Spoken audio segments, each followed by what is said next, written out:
All right. Speaking of fun, we've got trivia coming up in 13 minutes, which means I have a trivia answer for you. So we're going to put that question up. We're going to see how all of you do, and then I'm going to reveal the correct answer. This is for no money. It's not for any points. Don't worry if you get it wrong. It's literally just so I can reveal the answer, but we like to test you first. All right, let's see how you do. All of the following are true of the animal described as hungry, hungry in a popular board game, except they're artiodactyls, they're cetaceans, or they're whippomorphs. All the following are true of the animal described as hungry, hungry in a popular board game, except they're artiodactyls, they're cetaceans, they're whippomorphs. This all sounds like Power Rangers and, you know, prehistoric creatures, right? Pretty fancy, schmancy names.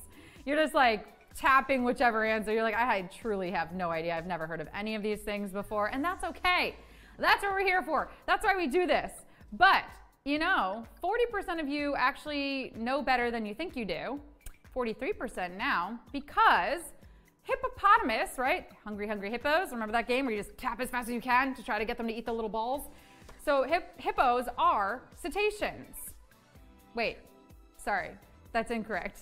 Hippos are artiodactyls and whippomorphs. They're not cetaceans, which means their cetaceans is your answer. Does that make sense? I think I clarified that. So their cetaceans is your answer. They're not actually cetaceans. Cetaceans are like whales and dolphins and porpoises. Whippomorphs include cetaceans and hippos and prehistoric creatures, and artiodactyls are hooved animals that have an even number of toes. The more you know, right? The more you know. Yeah, thank you, Lauren. That was, I mean, listen, I knew the answer. It just took me a minute to actually explain it to all of you. Exactly, boop your nose. That's exactly, yep, whales and dolphins and porpoises and that sort of thing. Okay, bravo, hungry, hungry Chaz. Chaz, what do you want to eat? I thought you just ate. What? Chocolate. Chaz wants chocolate.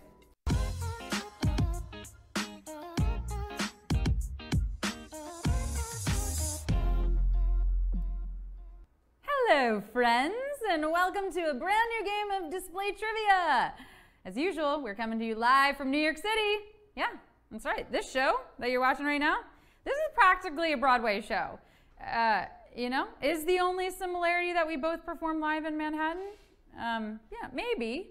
Don't steal my thunder, okay? And more importantly, don't rain on my parade. That was in memory of Barbara Streisand. And yeah, I know she's alive. I'm just saying it was in memory of that time that I saw Barbara Streisand perform live in a pre-recorded video that I watched over someone's shoulder on an airplane. But wow, she really knocked it out of the park, which is what I want for all of you that are playing tonight. I mean, maybe you won't get a Tony for playing, but you know, you will get some money, maybe some bragging rights, and most importantly, the knowledge of a job well done. So here's how it's gonna work, okay? You'll have 10 seconds to answer 10 questions each. A new question appears on your screen. Choose carefully, because once you tap, there's no going back. If you get one wrong, though, just keep playing. You could do that here, unlike Broadway, where, you know, if you're in the aisles trying to keep up, they do ask you to leave. Make sure you're connected to Wi-Fi. You're holding your phone vertically for that optimal gameplay. Your winnings will appear in your display bank account if you're actively posting. Have your profile all set up and ready to go. Now, I know that you're ready for a show-stopping number, but before we get there, one quick rehearsal, okay? Would you rather jazz hands, lady fingers, or double digits? Okay, all right, yes. You see what we did there. Clever. Jazz hands, though, and lady fingers, they will not help you win this game. But double digits, right? That means that you're probably getting like a 10 out of 10. Only 30% of you agreed with my logic, but you know what? We're almost to curtain. Tonight, playing the role of winners will be all of you, actually. It's time for Display Trivia.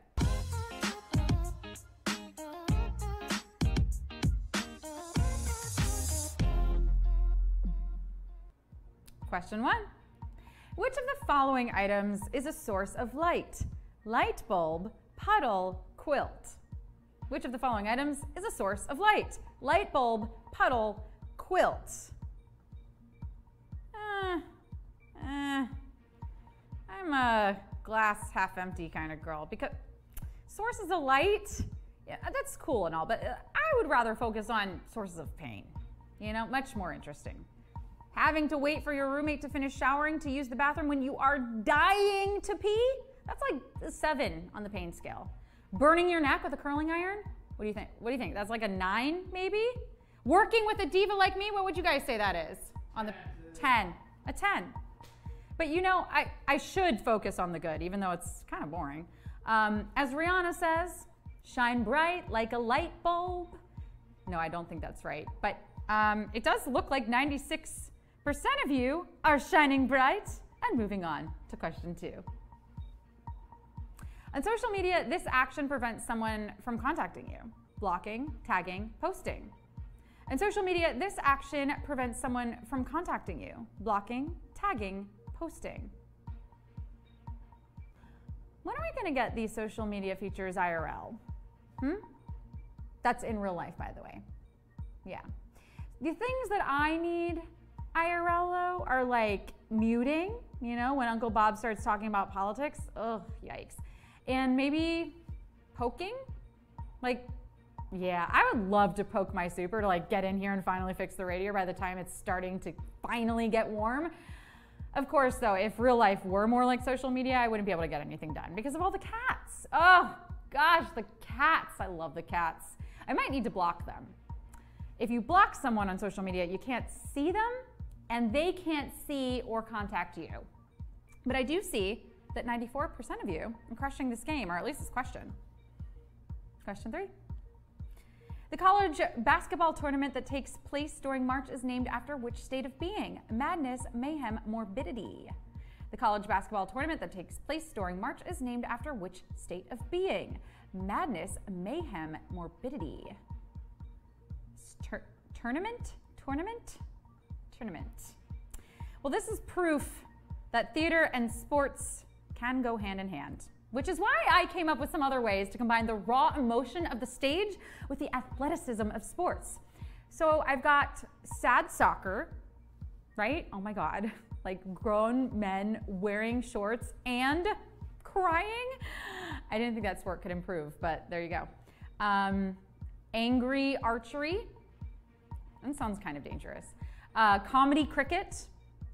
Honestly, that sounds like my local comedy club in general, right? People tell jokes and then crickets. The NCAA's yearly tournament is called March Madness, and I really hope that they get better lighting and costumes next year. I do. 91% of you doing very well. Let's do question 4. The acronym LDR is normally used in what context? Fashion, food, dating. The acronym LDR is normally used in what context? Fashion, food, dating. LDR. It's very important to use acronyms in the correct context. Like, for example, LOL on a funeral planning chain, not a good look. Or TTYL to the person in the casket. Or telling your boss that you need time off for NSFW things. The acronym LDR usually means long distance relationship. And if you've lived through one, pat on the back to you, my friend. But BRB to this conversation, because RN, it's time for Q5. 91% of you got it. Q5. French designer Chanel is iconically known for using what fabric? Faux fur, tweed, polyester. French designer Chanel is iconically known for using what fabric? Faux fur, tweed, polyester. So just to clarify, she didn't invent this fabric. She just she made it glamorous. You know, kind of like how Apple didn't invent the MP3 player, but they perfected it in the iPod. Did you know that, by the way? That is crazy. Or how Beyonce didn't invent music, but she gave it life. Purple existed pre-Prince, but did it really? Did it exist in its fullest form? Phil Collins and drum solos, Sarah Pribis and trivia. But Chanel's known for her double C's, the pearls, casual ladylike elegance, and of course, the tweed. Polyester, please, 4% of you. 89% of though. 89% of you know what's up. Question 6. The three Wilson brothers act alongside each other in all of the following movies except Bottle Rocket, Rushmore, The Royal Tenenbaums. The three Wilson brothers act alongside each other in all the following movies except Bottle Rocket, Rushmore, The Royal Tenenbaums. Good for the Wilson brothers. I don't know if I could work with my brother. You know, we tried putting on plays for the family as kids, and that guy could not take a note. I said, you know, cheat out, Steve. Like, mom and dad aren't going to understand anything that's going on if you don't enunciate. Diction is done with the tip of the tongue and the teeth. Red leather, yellow. Okay, all right. I guess I'm not so good at it myself, okay? But, you know, I had to eventually start throwing him pity roles. He ended up playing a lot of armoires, actually. And Rushmore, well, that was co-written by Owen, but he does not act in the film. Tricky. But 85% of you were not tricked. Question 7. This show premiered in the 1940s and is often considered the precursor for shows like Punk'd and What Would You Do? Candid Camera, American Bandstand, Meet the Press. This show premiered in the 1940s and is often considered the precursor for shows like Punk'd and What Would You Do? Candid Camera, American Bandstand, Meet the Press. You know, let's take a minute to talk about Punk'd. One of the most unhinged shows of our time. You know, MTV was really out there just letting Ashton Kutcher stake out in a van around the corner while he fed lines to everyone, helping him prank some innocent celebrity. Like, stars really are just like us, because I would have been upset too. You can't just lock Academy Award-winning actor Paul Giamatti in a porta potty, Ashton. You just can't. Punk'd is what happens when we give a himbo male actor too much power. Himbo? It's a male bimbo, a himbo. Still, you know, it was enjoyable from beginning to end. 10 out of 10, no notes. And Candid Camera did first, that's all. 91% of you got it. Question 8. All of the following are true of the animal described as hungry in a popular board game, except they're artiodactyls, they're cetaceans, they're whippomorphs. All of the following are true of the animal described as hungry in a popular board game, except they're artiodactyls, they're cetaceans, they're whippomorphs.